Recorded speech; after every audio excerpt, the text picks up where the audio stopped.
తాకట్టులో ఉన్న బంగారాన్ని విడిపించి ఆ రోజు ఆన్లైన్ రేటుకే మేము కొంటాం. Sharma gold company. అందరికీ నమస్కారం. Welcome to our channel. నేను మీ శ్రీ అనుష. ప్రస్తుతం మనతో పాటు ఉన్నారు ప్రముఖ జ్యోతిష పండితులు నందిబట్ల శ్రీహరి శర్మ గారు ఉన్నారు. మరి గురుగారితో మాట్లాడి ఈ అక్టోబర్ నెలలో 1 నుంచి 15వ తారీఖు వరకు ఈ 12 రాశి వాళ్ళకి ఎలా ఉండబోతుందో తెలుసుకుందామా? నమస్తే గురుగారు.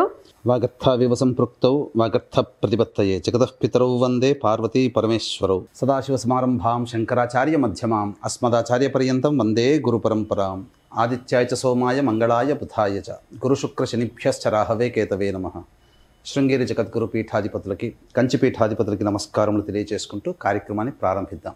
గురుగారు, అయితే ఈ అక్టోబర్ నెలలో 1 నుంచి 15వ తారీఖు వరకు మేషరాశి వారికి ఎలా ఉండబోతుందో ఒకసారి వివరిస్తారా?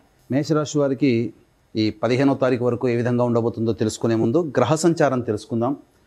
రాశి నుంచి చూసుకున్నట్లయితే కుటుంబ స్థానంలో గురువు, తృతీయ స్థానంలో కుజుడు, అలాగే షష్టమ స్థానంలో కేతువు, రవి, బుధుడు మరియు సప్తమ స్థానంలో శుక్రుడు, అలాగే 11వ తారీఖు తర్వాత నుంచి బుధుడు సప్తమ స్థానంలోకి ప్రవేశం చేస్తాడు. ఇక లాభస్థానంలో శని భగవానుడు వక్రీకరించి మరియు వ్యయ స్థానంలో రాహు.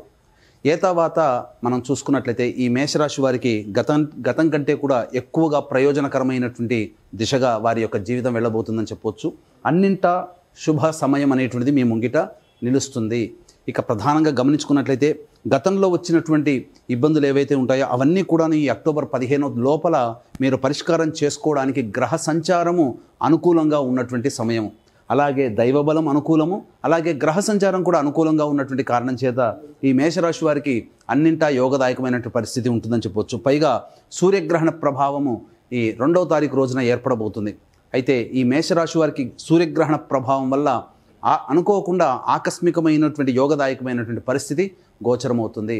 కాబట్టి ఏ విధంగా చూసుకున్నప్పటికీ కూడాను ఈ యొక్క మేషరాశి వారికి శుభయోగమే అధికంగా ఉంటుందని చెప్పవచ్చు.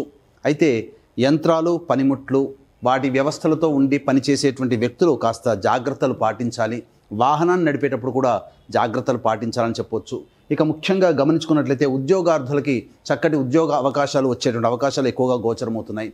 వ్యాపార రంగంలో ఉన్నటువంటి వారికి అధిక రోజులు గ్రహ సంచారం అనుకూలంగా ఉన్నటువంటి కారణం చేత వారికి వ్యాపారము చాలా గొప్పగా జరిగేటువంటి అవకాశం ఉంటుంది. కాబట్టి అన్ని విధాలుగా నూతనముగా ఏవైతే ప్రణాళికలు చేపట్టాలని అనుకుంటారో వాటన్నిటికీ కూడాను ఈ మేషరాశి వారికి అక్టోబర్ 1వ తారీఖు నుంచి 15వ తారీఖు వరకు శుభ రోజులుగా చెప్పబడి ఉన్నది. కాబట్టి వ్యాపార విస్తరణ కావచ్చు, లేకపోతే ఇతర బ్రాంచ్లు ఏర్పాటు చేయడం కానీ, లేకపోతే ఇంకా పెట్టుబడుల రూపంలో ఇంకా ఏదైనా కానీ మీరు సాధించుకోదలిస్తే ఇవన్నీ కూడాను అనుకూలమైనటువంటి సమయంగా మేషరాశి వారికి చెప్పవచ్చు. అంది వచ్చినటువంటి అవకాశాలని మీరు చక్కగా వినియోగించుకోగలిగినట్లయితే ఈ మేషరాశి వారు అన్నింటా యోగదాయకంగా ఉంటుందని చెప్పొచ్చు. ముఖ్యంగా నిరుద్యోగస్తులకి ఉద్యోగం లభించే అవకాశం ఎక్కువగా గోచరమవుతుంది. అలాగే తోటి ఉద్యోగస్తుల సహాయ సహకారాలతో లేదా ఉన్నత అధికారుల యొక్క అండదండలతో మీ యొక్క ప్రతిభను, ప్రాముఖ్యతను మీరు పెంచుకుంటారని చెప్పవచ్చు. ఇక వివాహార్థులకి అనుకూలమైనటువంటి సమయం, వివాహ సంబంధాలు కుదిరి వివాహ తాంబూలాలు పుచ్చుకునే సమయం వరకు కూడా మీకు అనుకూలంగా ఉంటుందని చెప్పవచ్చు.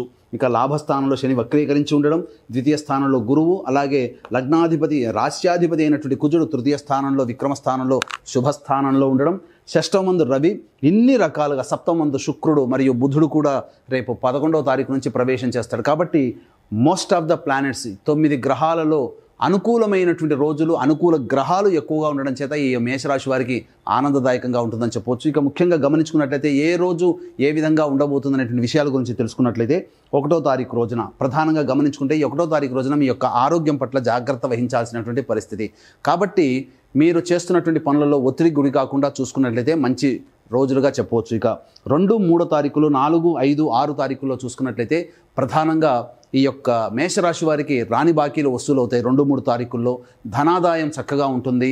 శత్రువులు కూడా మిత్రులుగా అయ్యేటువంటి అవకాశాలు ఎక్కువగా గోచరమవుతుంటాయి. చిన్నపాటి సమస్యలు ఉన్నప్పటికీ కూడా వాటిని పరిష్కరించుకొని విజయం దిశగా మీరు ముందుకు వేస్తారని చెప్పవచ్చు. ఇక 4, 5, 6 తారీఖుల్లో మీ జీవిత భాగస్వామి తీసుకున్నటువంటి నిర్ణయం కావచ్చు, వ్యాపార భాగస్వామి తీసుకున్నటువంటి నిర్ణయం వల్ల కావచ్చు మీకు అభివృద్ధి పదంలో ఉంటారు. దాంపత్య విభేదాలు తొలగిపోయి ఈ యొక్క మేషరాశి వారు ఆనందదాయకమైనటువంటి పరిస్థితులు పొందడానికి మార్గము సుగమం అవుతుందని చెప్పవచ్చు.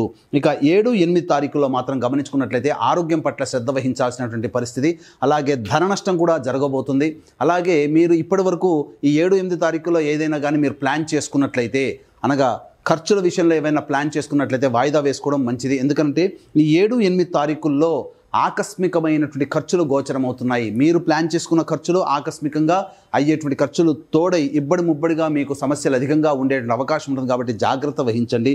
ఇక 9, 10, 11 ఈ తారీఖుల్లో కనుక గమనించుకున్నట్లయితే మీ యొక్క సంతానముతో విభేదాలు ఏర్పడేటువంటి అవకాశం ఉంది. కాబట్టి జాగ్రత్తలు పాటించండి. అలాగే సంతానం మూలకంగా చిక్కులు కానీ సమస్యలు కానీ ఖర్చులు కానీ అధికంగా అయ్యేటువంటి అవకాశం ఉంది. కాబట్టి లౌక్యంగా మీ సంతానంతో వ్యవహరించండి. ఖర్చులు కూడా అధికంగా గోచరమవుతున్నాయి. ఇక 12, 13, 14, 15 ఈ యొక్క 12, 13 తారీఖుల్లో నిరుద్యోగస్తులు మంచి శుభవార్త వింటారు. అలాగే ఉద్యోగార్థులు మంచి ఉద్యోగ భవిష్యత్తును పొందేటువంటి అవకాశం గోచరమవుతుంది. ఇక 14, 15 తారీఖుల్లో అన్నింటా విజయదుందుబి మోగించేటువంటి అవకాశం మీకు కనబడుతుంది. కాబట్టి ఈ మేషరాశిలో జన్మించినటువంటి వారు ఎలాంటి వ్యాపార రంగంలో కానీ వ్యాపారం కానీ వృత్తిలో కానీ లేదా చేతి వృత్తులు కళా వృత్తుల్లో ఉన్నా కానీ లేదా ఉద్యోగంలో ఉన్న వాళ్ళు కానీ సమస్తమైనటువంటి మేషరాశి చెందిన వాళ్ళందరికీ కూడాను ఈ 14, 15 తారీఖులు ఆనందదాయకమైనటువంటి పరిస్థితులు. కాబట్టి ఏతావాత ఉన్నటువంటి 15 రోజుల్లో ఒక 6 రోజులు తప్ప మిగతా 9 రోజుల పాటు ఆనందదాయకంగా గడిపే అవకాశం ఉంది. కాబట్టి సంతోషకరంగా జీవిస్తారు అని చెప్పడంలో ఏమాత్రం సందేహం లేదు. అయితే ఇక్కడ ఎటువంటి వ్యక్తికైనప్పటికీ కూడాను ప్రధానంగా సమస్యలు అనేటువంటివి ఉంటాయి. సమస్యలు అనేటువంటివి దైవానుగ్రహం మరియు పితృదేవతానుగ్రహం వల్లనే తీరుతాయి.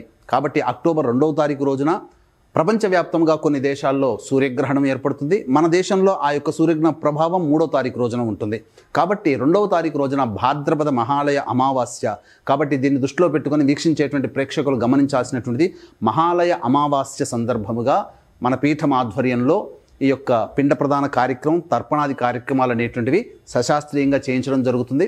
అవకాశం ఉన్నవాళ్ళు ఈ యొక్క కార్యక్రమ తదనంతరం కాంటాక్ట్ చేసి ఏ విధంగా పాల్గొనాలి గోతనామాలు నమోదు చేసుకోవాలో తెలుసుకోవచ్చు. అలాగే అక్టోబర్ 2న ప్రపంచవ్యాప్తంగా కొన్ని దేశాలలో ఈ యొక్క సూర్యగ్రహణ ప్రభావం అనేటువంటిది ఉంటుంది. మన భారతదేశానికి వచ్చేసరికి 3వ తారీఖు అవుతుంది. కాబట్టి 3వ తారీఖు రోజున మన పీఠం ఆధ్వర్యంలో ఈ యొక్క సూర్యగ్రహణ దోష నివారణ హోమాలు అనేటువంటివి జరిపించడం జరుగుతుంది. కాబట్టి అవకాశం ఉన్నవాళ్ళు కేవలం అంటే ఈ సూర్యగ్రహణానికి మాత్రం కేవలం పర్ హెడ్ 1500 రూపాయలకి ఈ యొక్క గ్రహణ దోష నివారణ హోమాలన్నింటినీ చేయించడం జరుగుతుంది. అవకాశం ఉన్నవాళ్ళు కార్యక్రమం తదనంతరం కాంటాక్ట్ చేసి పూర్తి వివరాలు తెలుసుకోవచ్చు. అయితే గురుగారు, ఈ రాశి వాళ్ళు మెరుగైన ఫలితాలు పొందాలంటే ఎలాంటి పరిహార మార్గాలు ఉన్నాయంటారు? మేషరాశి వారికి గ్రహ సంచారం అనుకూలంగా ఉంది, దైవబలం అనుకూలంగా ఉంది. కాబట్టి ఎక్కువ రోజులు అనుకూలంగా ఉండేటువంటి సమయం. కాబట్టి మిగిలినటువంటి 6 రోజులు అనుకూలంగా లేని కారణం చేత ప్రధానంగా వీరు ప్రతిరోజు లక్ష్మీ నృసింహ కరావలంబ స్తోత్ర పారాయణం కనుక చేసినట్లయితే తప్పకుండా వారికి ఉన్నటువంటి సమస్యలు అనేటువంటివి చాలా చిక్కుముడి విడిపోయినట్టుగా సమస్యలు మీ నుంచి దూరం అవుతాయని చెప్పడంలో ఏమాత్రం సందేహం లేదు. అంటే ఇది ఎన్ని రోజుల వరకు చేసుకోవాలి? ప్రతిరోజు చేసుకోవాలమ్మా. ఈ యొక్క పరిహారము లక్ష్మీ నృసింహ కరావలంబ స్తోత్రం కనీసం 3 సార్లు అయినా కానీ ప్రతిరోజు చేసుకోవాలి. థ్యాంక్ యూ గురుగారు. నమస్తే అండి. సర్వం శ్రీ ఉమామహేశ్వర పరబ్రహ్మార్పణమస్తు.